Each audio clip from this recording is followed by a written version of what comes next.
Alright, these are my answers for mini quiz 8. The first one, when f of x is cosine, what will it be on the 37th term?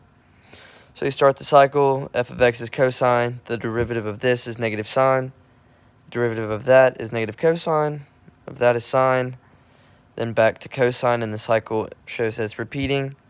If you look here, f of 1, 5, 9, 13, 17, 21, 25, 29, 33, 37, that will show that negative sine x will be here, and that's the answer.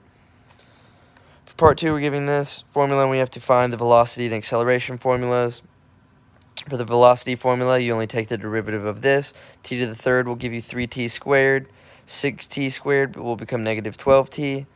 The 9t becomes just 9, and we leave off the constant. For acceleration, you're just taking the derivative of the velocity formula.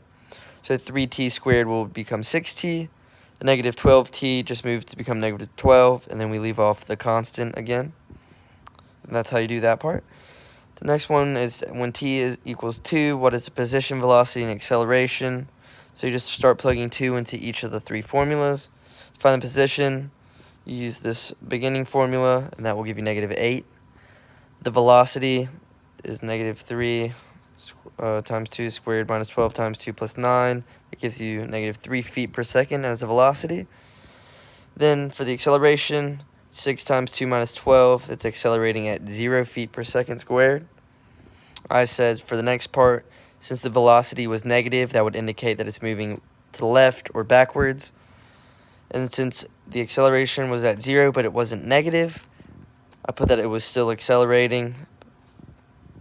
Then for the last one, I was able to simplify, setting velocity to 0, and I came with t equals 1.